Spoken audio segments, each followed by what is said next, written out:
Mario Brothers, okay. I wanted to play like a gameplay of that this morning, and I thought, well, maybe it's not going to go down too well because everybody's going to be so heart sore to see how easy it is and how long we struggle to get it right. So I left it. But remember, in Mario Brothers, the little Mario runs around and then he eats a mushroom, and he grows up, and he's a big Mario. And then he runs around more, and he gets another mushroom that makes him, he can now shoot. Ga-ding, ga-ding, ga-ding, ga-ding, ga-ding. Okay, so he is leveled up. And the message that we're sharing, part 2 of that message of leveling up, is this morning. Last week we spoke about leveling up a little bit, and because we need to level up as Christians. And to do that and to understand that is to know what Jesus has done as a priest in the order of Melchizedek, and not according to the order of Aaron. So just for those that are new here this morning and didn't know that, I just want to give you a brief summary, is that we're working through the book of Hebrews. In the book of Hebrews, the word Hebrew means to cross over. So we want to cross over from small Mario to big Mario. That's got some guns. Boom, boom, boom. If I had Raymond up here, I said, make me some guns, Raymond. Okay. And so according to the priesthood of Aaron, the high priest could go only beyond the veil once a year. He couldn't live beyond the veil. So he constantly had to do things over and over and over and over to accomplish stuff for us. Where Jesus did this once for all, and he accomplished a couple of things that he doesn't have to do anymore. This is the part that you and I need to understand, is that Jesus is not going to come back down from heaven and do those things again. He's done it once for all. It's finished. It's done. Amen. Okay? So when we level up, we cross over, we walk in that which is already done. It's sorted. Okay. So in Hebrews 7 is where the change comes in the book of Hebrews. So I'm not going to go read Hebrews 7 for you because of time, but I want to take you through this. The first section of what Jesus has accomplished is that which he did on earth. Okay, Sian, you're going to manage that for me. Thank you very much. The first thing, he offered himself to God for our sins. So we all know this. We all know this is nothing new. Revelation 13:8 says he's the Lamb that was slain from the foundations of the earth. Can you guys read up there? Romans 8:3 also says that he offered himself up for our sins. So we know that. It's done. It's done.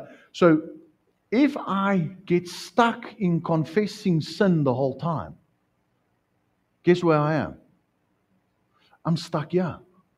It's done. It's klaar. It's verby. So what Jesus doesn't want us to do is walk around and manage our sin all day long.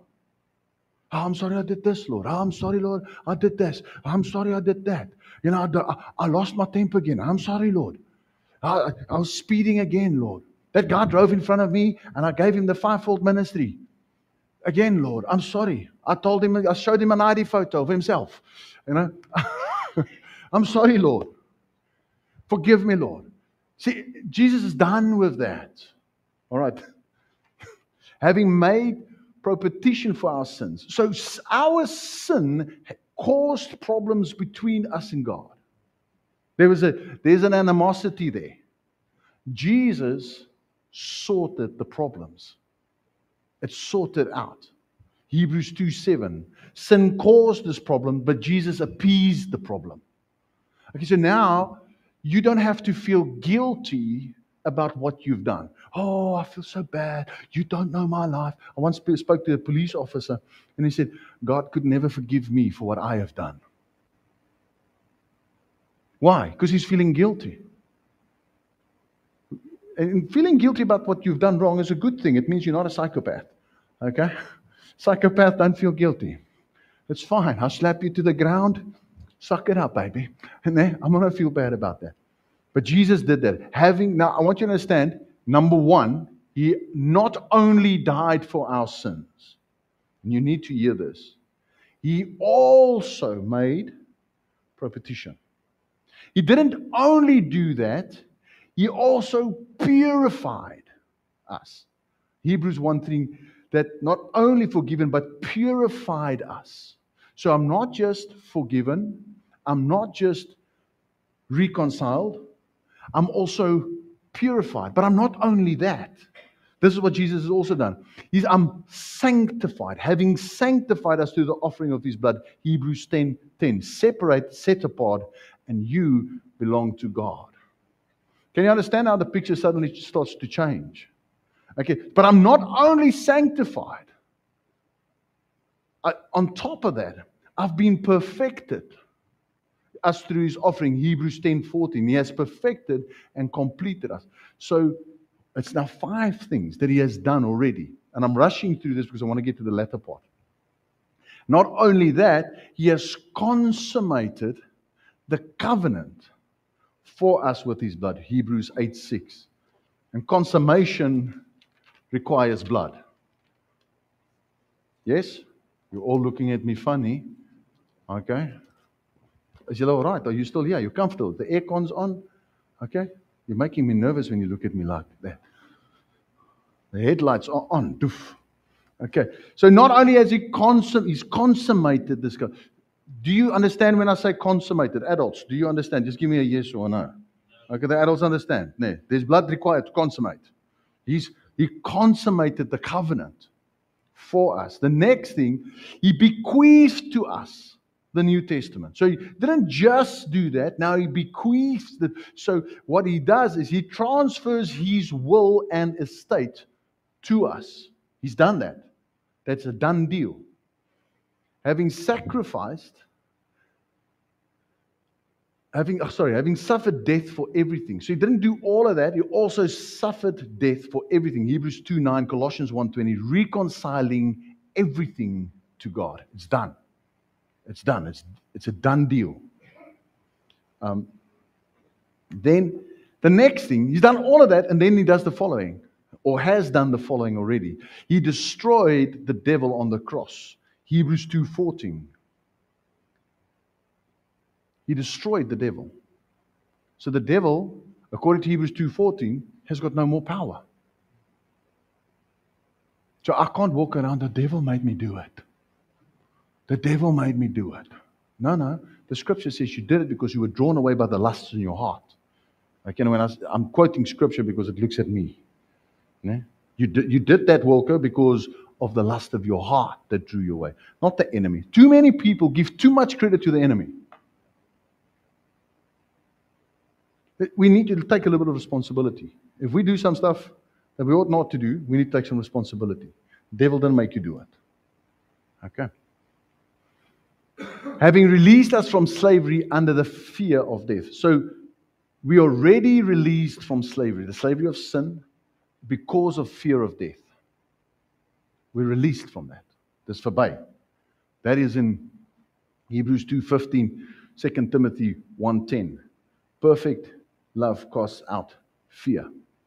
Death has no effect. And then the 11th thing that He's done, having cut the pathway of the cross. He's done that. He's made the way to get to the Father. So no longer do you and I have to go. Son, are you following with the slideshow? Gang. Jy moet bybly, bra. Yeah, I'm at way on. Just click on there. So you and I don't have to now go and get a little goat and slaughter the goat to make a pathway to the Father. We don't have to go light candles, burn incense, do 6 jiggies, turn around 4 times, walk on red lines. We don't have to do all of that. We don't have to go travel to some place, face in a certain direction, and do so many prayers to impress God. It's done. He's made a way. So remember, we spoke last week about going through the pathway of the tabernacle to get to the holiest of holies, to live beyond the veil, to have life beyond the veil.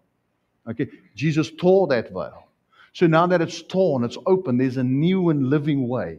So this is where we have to live. Can you see how quickly we can get stuck in these other things, constantly feeling ashamed, constantly feeling it's not enough, constantly feeling that the devil is playing me, constantly feeling I'm not clean enough, I'm not pure enough, God is angry with me. Who's felt that before? You may put up your hand that God is angry with you.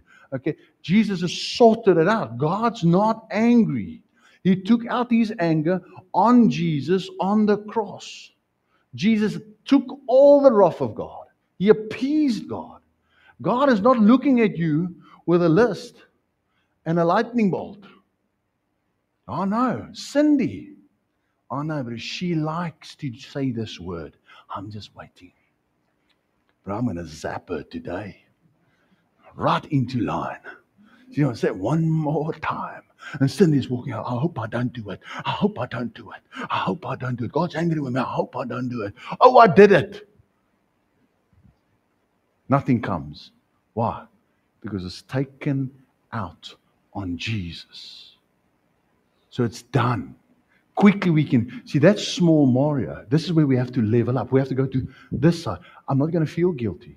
God doesn't say feel guilty about your sin. He says walk away from it. Confess it and walk away from it. Yeah, but you don't. I feel so bad. Fantastic. That's not going to sort you out. The shame and the guilt, that is the currency of the enemy. That's not the Father of lights who talks like that. That's not his voice. His voice comes and the Afrikaans says, hy oortuig jou. He convinces you of what you're doing wrong. Now, all of us, if I come and put my finger in your face, Beth, and I come and tune you, are you going to listen to me? Well, you're not going to listen to me. The Lord knows that we as humans don't listen to that. Ja, jy's so sleg. Ja. He doesn't. The Lord comes, stands next to you. And says, you know that thing you've been watching? That's not us. Because I must stay inside of you. You see, your body is not a temple. You've got to get this. Your body is not a temple. Your body is a temple of the Holy Spirit. There's a big difference. The guy in the gym thinks my body is a temple. Okay? The Christian believes my body is a temple of the Holy Spirit. So now I'm going to keep it clean. I'm going to keep my ear gate clean. I'm going to keep my eye gate clean. I'm going to keep my imagination clean. The Holy Spirit doesn't come, you see, they've used my name again and you keep on watching. Nah, you keep on watching. It doesn't do that. The Lord just says, yes, I love you. And you're like, yes, Lord, I'm not watching this anymore. See, that's the Father. If I walk around with the idea that God is an angry God, I don't understand what Jesus has done. It's done. It's over. It's verby. It's klaar. Tetelestai. If you want me to say it in Greek as well. Nah. It's done. So what is he doing now? He's opened a new and living way for us into the Holy of Holies. Hebrews 10:10. So it's open. It's open. What does open mean? It means you can go in anytime you want. You don't have to go now, fast for 6 days, anoint yourself 15 times. You can just go in. You see, what we think is because I have to be right before I can get there. Before I can go before the Father. You and I can never be right. And we all fall short of the glory of God. So we can just go. Because the Father is going to say, come. Come. He's purified all the things in heavens. Now, we don't know what this, we can't see this. We don't understand it. We haven't been there. But Jesus went, like in the tabernacle on the earth, the priest had to go beyond the veil, and he had to sprinkle blood and purify everything that was in the holiest of holies. Jesus went to heaven, and he did exactly that same. So Hebrews 9:23. So everything in the heavenlies is clean and open. What does that mean? Who of you have felt, just, you know what, I just need an open heaven to pray to? Who's felt that before? So I wish I can just, the atmosphere above me would clean out and be open. Who's experienced that feeling? Like you praying and you're like, it feels like you're hitting the ceiling.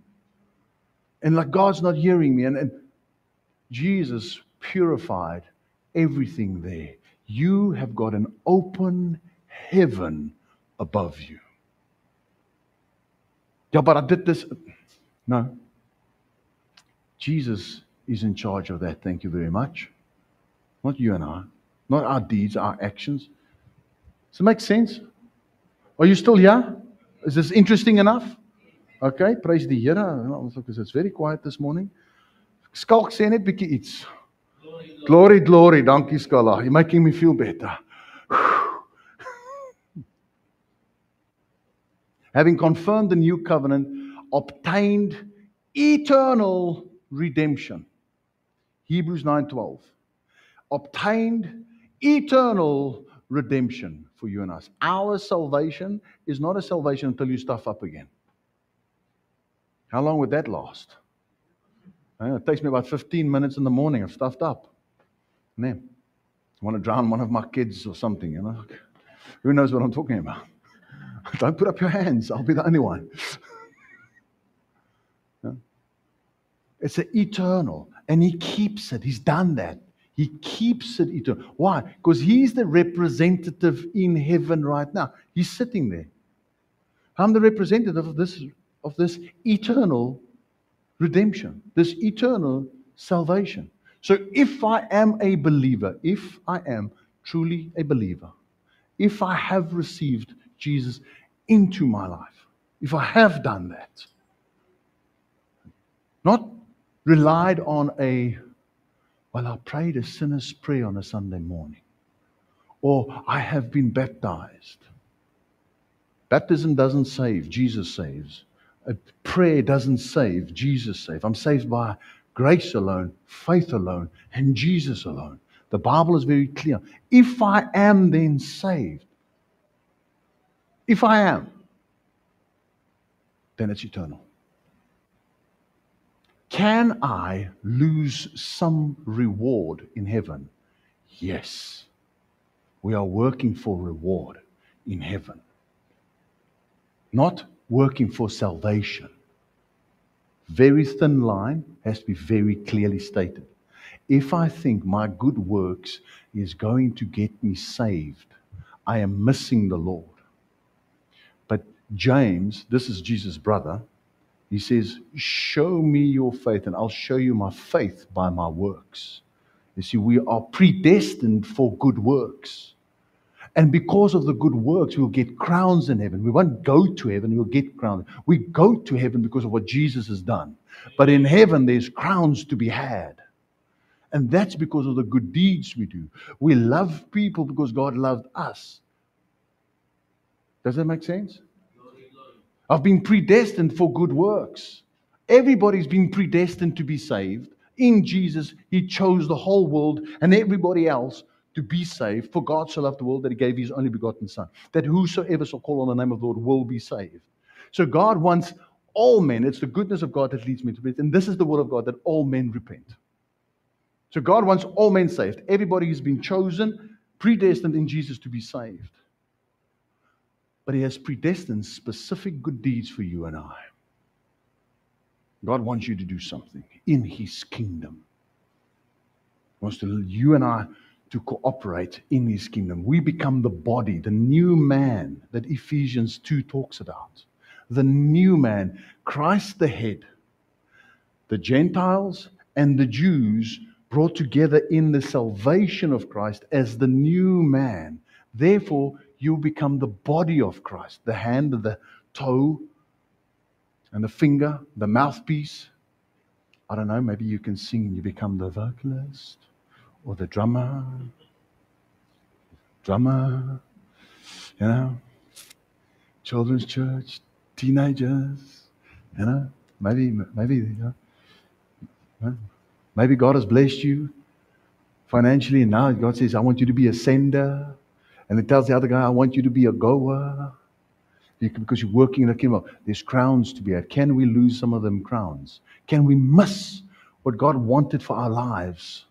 Yes, we can. But does it mean I lose my salvation? No. If I am saved, and I am saved, and I know that I'm saved, Hebrews does not say, oh, you can't crucify Christ again so that you can be saved again. He says the foundation is laid. You are saved. Your house is built on that. We can't now go get saved again.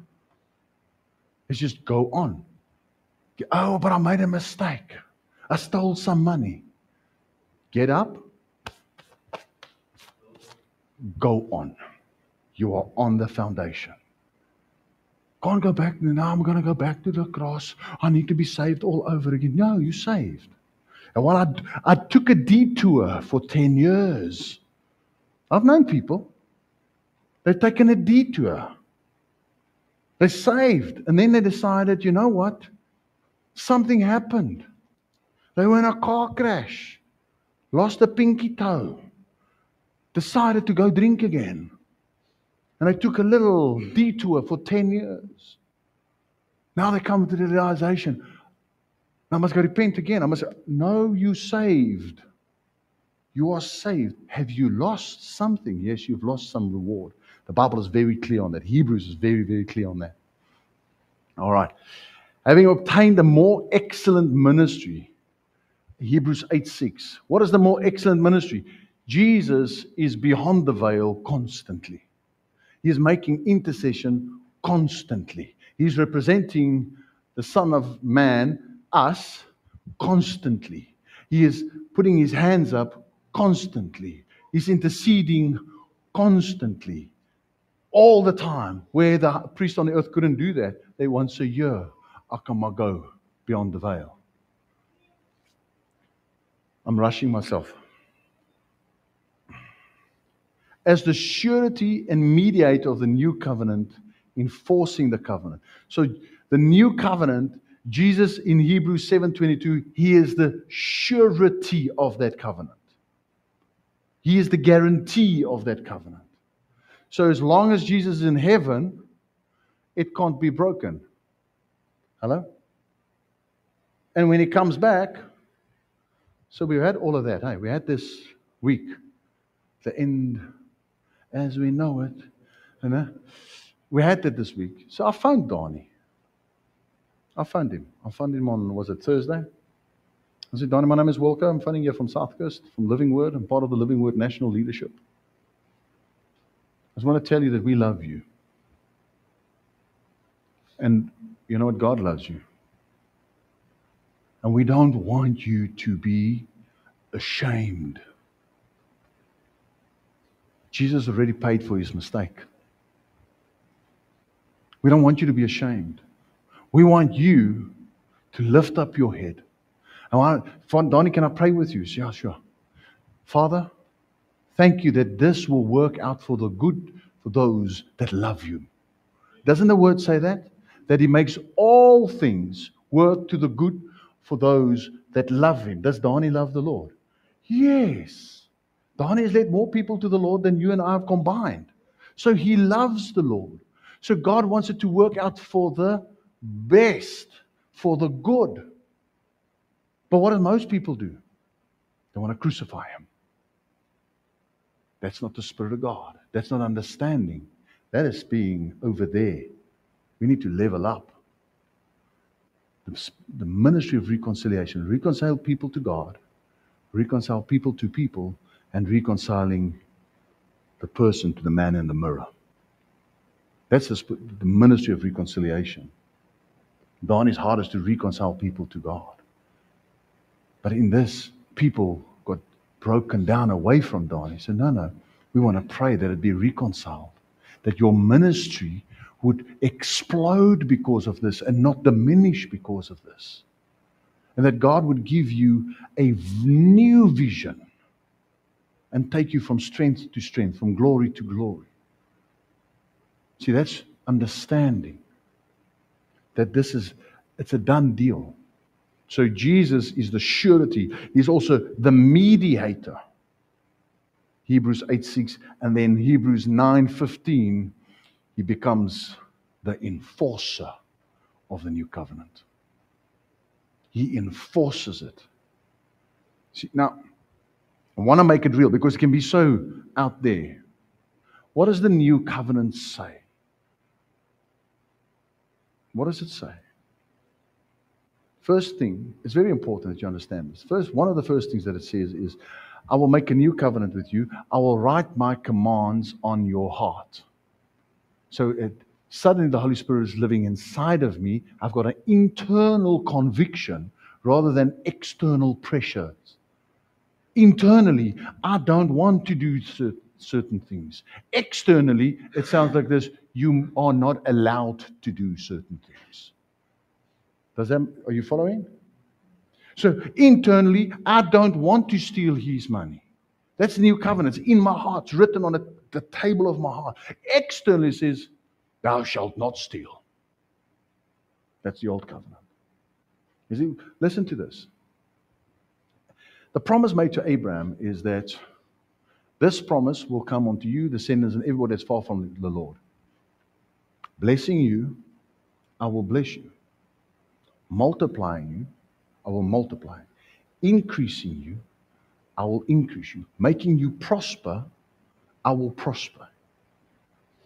There's a couple of scriptures there put together. Okay? This is promised to whom? Those who become part of the household of faith. The new covenant. Jesus is enforcing that in your life. Now, if you look at your bank statement, or you look at your life, or you look at your marriage, or you look at your children, or you look at your health, do you say to yourself, I'm blessed? Or do you say, I'm not seeing it? Every area that you feel like you're not seeing it is where the enemy is trying to keep away what Jesus is trying to enforce in your life. He's the enforcer of that. He's seated in heavenly places. Everything in the heavenly places is clean, it's anointed, it's washed. You're seated there. So he's saying, you are blessed. You are prosperous. You are anointed. You are clean. You are this. All the beautiful things. But in my human state, I don't think this message is going well. Monday morning blues. Oh, what did I say? Go listen to my sermon again. Oh, I don't know. I must have missed the Lord. In our human state, we go down that avenue. Am I right? Or is it just me? I believe we're going to get a big boat. Everybody's in that one. I want that Titanic to sink. Okay. As the executor of the New Testament, executing the New Testament. So the executor, everybody knows what an executor is.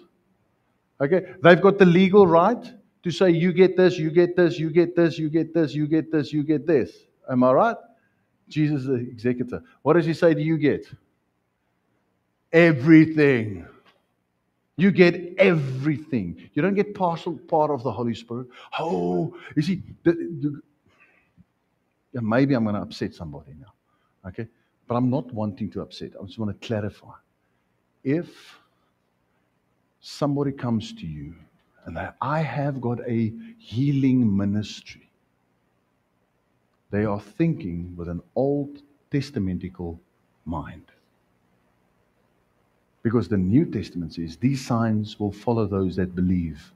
They will lay their hands on the sick and they will recover.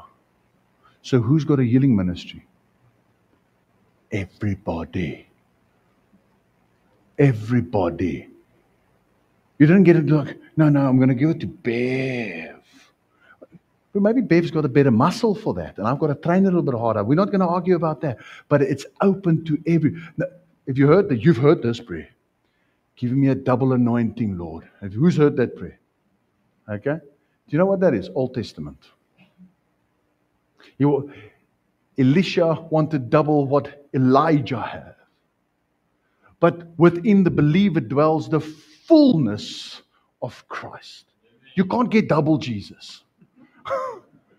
You got Jesus, the King of the universe. How are you going to double that?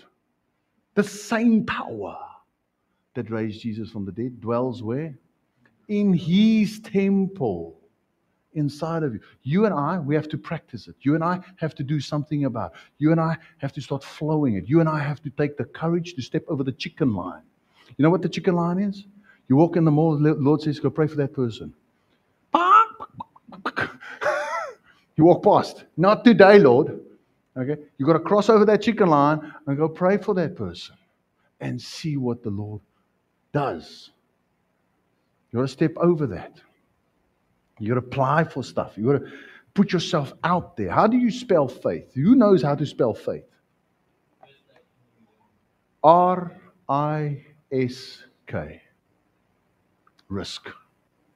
No risk, no faith. You have to take some risk. You go ask old Peter if he took some risk to get out the boat. Do you think there's risk getting out of a boat and walking on water? There's a bit of risk there. There's a risk of drowning, risk of making a mistake, risk of making a fool of yourself, risk of being ridiculed. All right. But Jesus is the executor. The gifts of the Spirit belongs to you. All right. We've got a couple more to go. Can I carry on? Is julle hier? Is julle happy? Julle gemaklik? I know my commitment is only an hour, so let me rush through this quickly. As high priest, interceding and saving us to the uttermost. We spoke about that, Hebrews 7:25. As the heavenly minister, ministering heavenly life and power to us. You see, the earthly priest ministered earthly things. Jesus is the heavenly priest ministering heavenly things to you and I. What is that? Grace, mercy, love, life, the Zoe kind of life, energy. The Word of God is sharper than a two-edged sword, energizing and vitalizing. I came to give them life and life in abundance. That's Zoe kind of energy, energetic life. As the sanctifier, okay, He is sanctifying us with His holy nature and life. Hebrews 2:11. This is the subjective dispositional sanctification. Subjective dispositional sanctification. Groot Engels. Okay, groot. Subjective, it's not objective. You are subject to God. Meaning, I'm moving my life there. You don't have, your disposition is not a disposition of arrogance and hatred. It's a subjective disposition. I choose to be compliant to the Lord. I don't want to sin anymore. I don't want to do anything that's rude and obnoxious. Versus, well, I'm so proud of being a BIT. You know those people? Come on, be honest. Well, no one's going to tune me. You don't talk to me. My disposition is, no, my disposition is subject to the Lord. There's a heart that is open to God and open to people. That only comes from God. The flesh will draw you that way. No more Mr. Nice Guy. Hello? Who said that before? Don't. Lie in your bed. No? Lie in your bed. It's like thinking about your missus. No more Mr. Nice Guy for you, woman. You. Bev, and I'm talking the truth, am I not? That's why you're laughing. No. All right. As the perfecter of faith, perfecting us in faith for our life. Jesus is the author and the finisher of your faith. You and I, you find it so many times. I find people, oh, I got big faith. I've got strong faith. Who's heard that? Who's that? Okay. I want you to get this. We don't have faith in our faith. We have faith in our God. There's a huge difference. Oh, I got such strong faith. Yeah. What? What are you talking about? How many mountains are you moving with your strong faith? I'm battling to move one with my mustard. Huh? Really? It's like, Lord, please work on my son. I've got faith. Your word says my son will be a pillar in your temple. Please, Lord, move him. Move my son. I've got faith. What happens? Nothing. Because I can't have faith in my faith. I must have faith in my God. I got a mighty strong big daddy. And everything is possible for him. Amen. Lord, I trust you to move that man. Thank you.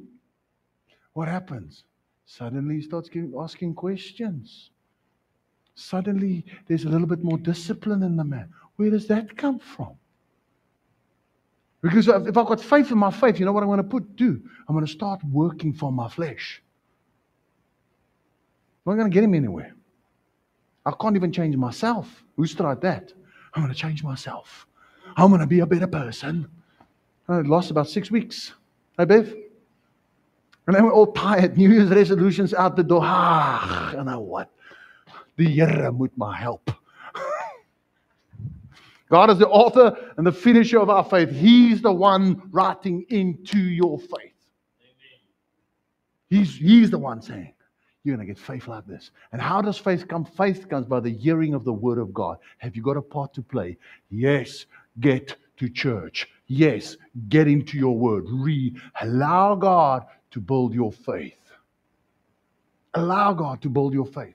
Allow him to write. Because God is a gentleman. He's not going to come and force himself upon you, boy. He's not going to do that. He's going to wait until you say, yes, Lord. Until you say, yes, Lord. And you can say, yes, Lord, with your mouth, and your heart has never said yes. And then you can just be quiet, and your heart say yes, and you see that you do things different. No, I want the Lord. I want the Lord. Wake up 5 o'clock, son. No, I want the Lord in a different way. You know that joke, huh? Of Dirkie the ant. Let me tell the joke. I've got to tell it. It's a good joke. Dirkie the ant climbs the Eiffel Tower.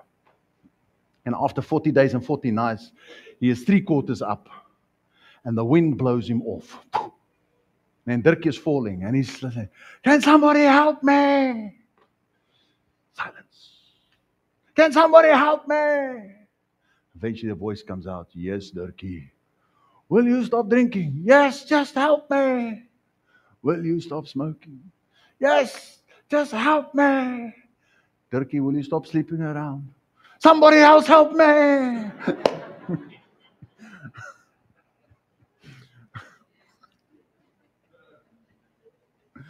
Sometimes we like Dirkie. Lord, help us. Wake up at 5 o'clock. Somebody please help. Somebody says, help me a different way, Lord. All right.